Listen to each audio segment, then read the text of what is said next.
Hello.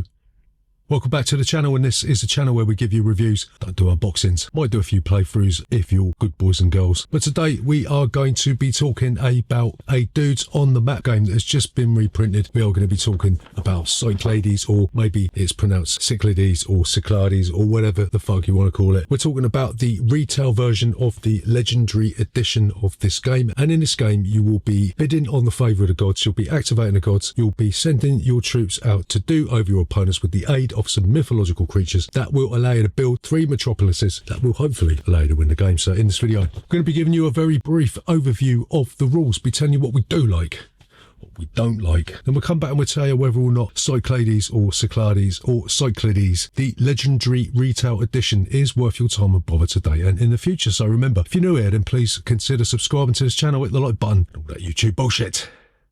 See you after this.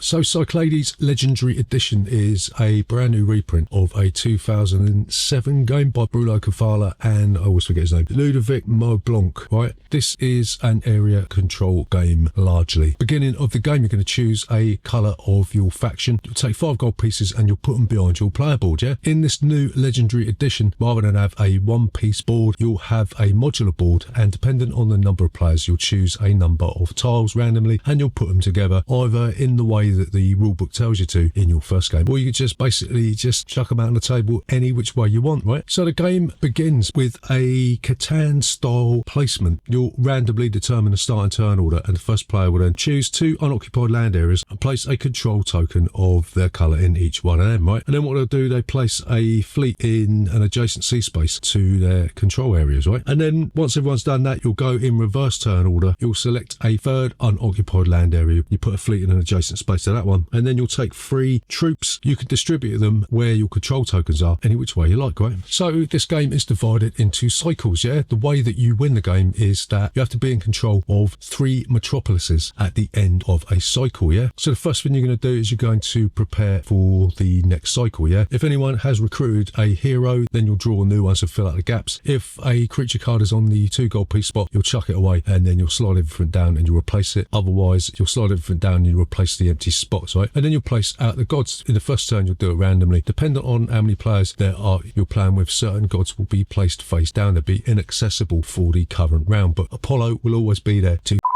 if you really want to. So next thing you're going to do, you're going to get income. This is based on the amount of horns of plenty that you have got. I think they're called cornucopias in the game. So you count them up and you'll get that amount of gold, right? Next thing you're going to do is you're going to make offerings to the gods. The first player in the turn order will place their pillar out onto one of the gods and they'll decide how much they want to bid. Next player will go along, they'll choose which god they want and then they will bid. And if they bid more on the same god as another player, the player who had the lower bid is forced out and they'll have to go to another god before they go back to that god, right? So once everybody has chosen a god and nobody's getting kicked out, then you'll pay your bid. If you didn't have enough money to pay your bid, then you are going to be put on the Olympian naughty step, whereby you'll have to pay half your money and then everyone will have to rebid. So next thing you're going to do is you're going to take the actions of the gods. There's mandatory actions and then there are optional actions, right? So the first god is Athena. This will give you a free university. Universities don't do fuck all, surprise surprise, but you do get a free philosopher, and then the optional action is to buy another philosopher for 4 gold, and if you ever end up with 4 philosophers, then you can build a metropolis, right? All of the gods allow you to build a metropolis if you have one of each of the 4 types of buildings, right? So I'm not going to keep going on about that, yeah? Just get into your thick skull. Also, every god will allow you to buy a mythological creature, and then you'll also be able to move any troops that are with a hero. 2 or more heroes cannot share the same space, yeah, because get a little bit touchy, do you know what I mean? So Zeus is all to do with temples, yeah? You'll get to build a temple. This will give you -1 gold when you're buying a mythological creature, and you'll also get a priestess, which will give you a 1 gold piece discount when you are bidding for the god's favours. And for 4 gold pieces, you can buy another priestess, yeah? There's no limit to the amount of priestesses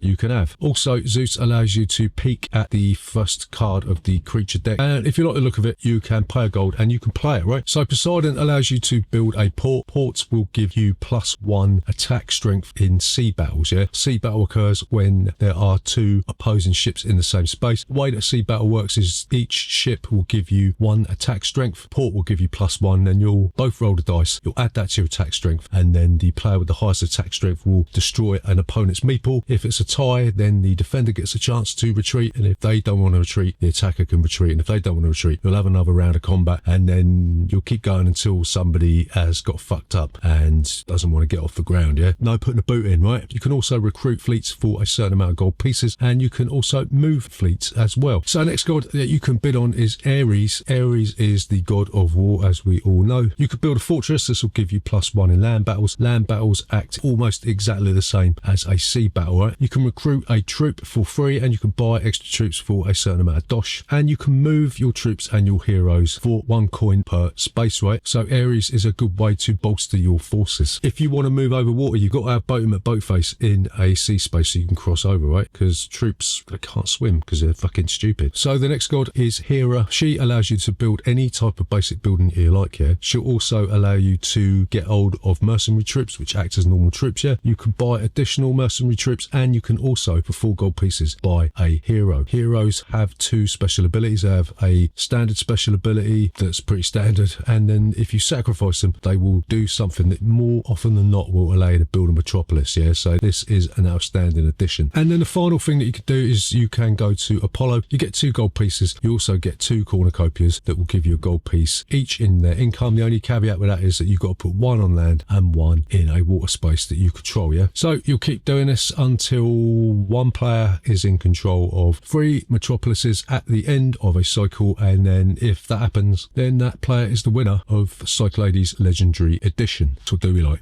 Cyclades Legendary Edition. So the first thing that we like about this retail version of this classic game is the modular board. Yeah, this is a standout feature. Yeah, if you think back to the original, didn't really have a choice in the way that the game was set up. It was a set group of islands. You even had 2 boards that you had to turn over for like 2, 3, 4, 5 players, right? And then Titans tried to change it up a little bit by having more islands and that, but it was still the same sort of format. What this does is it splits all of the islands up onto their own separate boards. You can mix and match, you can randomize, you can set it up any which way you want, and the game is going to change every time you play it, right? Which is fantastic. There's also the addition of printed priestesses on the board, so if you think your income's enough, you can get a little bonus by getting a free priestess card. Yeah, so yeah, the modular board, why didn't they think of this before? It's such a simple addition, but it's a fantastic addition. So the second thing that we really like about Cyclades Legendary Edition is the fact that you now need 3 metropolises to win the game as opposed to 2. One of the things that a lot of people complained about is the fact that the game seems to move really slowly, and then bang, somebody would get 2 metropolises without anyone realising, and the game will be over. It's not going to happen in this, yeah, because when someone gets their second metropolis, they are going to be a target. I mean, we played this the other day, and I had 2 metropolises on the centre island surrounded by water. Everyone else had gone on a periphery thinking that they were going to sort of turtle in the corner, and when I got my second metropolis, they all started honing in on me, and I felt like I had my arsehole in a vice, you know what I mean? So yeah, 3 metropolises makes the game a little bit more fairer, right? So the final thing, well, there's loads of things we like about this game, but the final thing we're going to talk about at this moment in time, we'll come back for the Legendary Kickstarter edition, is that the heroes have 2 special abilities. In the previous version, you had to get the, I think it was a Hades expansion to get the heroes in there. These are baked in, and they have a sacrificial ability whereby you can get rid of them and basically build a metropolis for free, yeah, but getting there is pretty difficult. You might have to trade in a load of gold, or you might have to be in control of, like, say, 7 land areas, yeah? So it's pretty difficult to do, but it does give you extra options in nailing down that last metropolis. What don't we like about Cyclades Legendary Edition?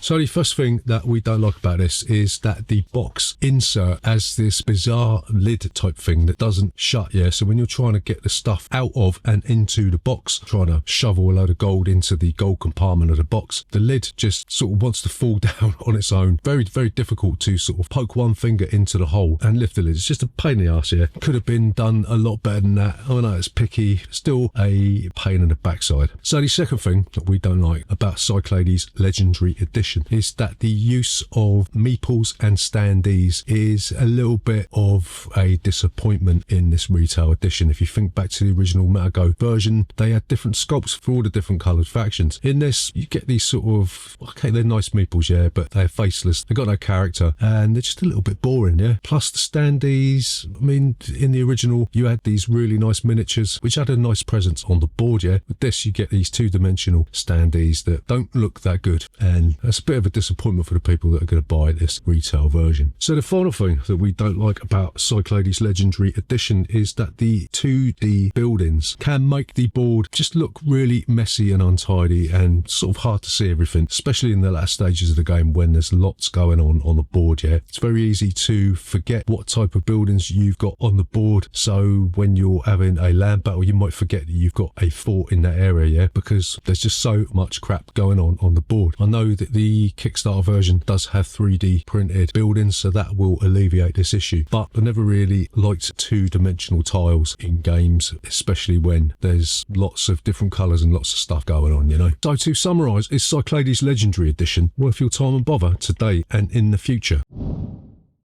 Well, fuck me sideways, yeah. How did they manage to make my #1 game of all time even better? The modular board is the standout feature for this one in my humble opinion, but almost everything has been improved and there are no anthropomorphic animals anywhere to be seen, thank fuck. Yes, the box insert sucks and the choice of meeples and standees over three-dimensional sculpts is probably a step down, but they weren't joking when they named this game the Legendary Edition. Mark my words, this is a must-have classic that every discerning gamer should own. So there you go, that is Cyclades Legendary Retail Edition. Remember, if you are new here, then please consider subscribing to this channel with the like button and all that YouTube bullshit that I keep telling you to do. We'll see you next Tuesday.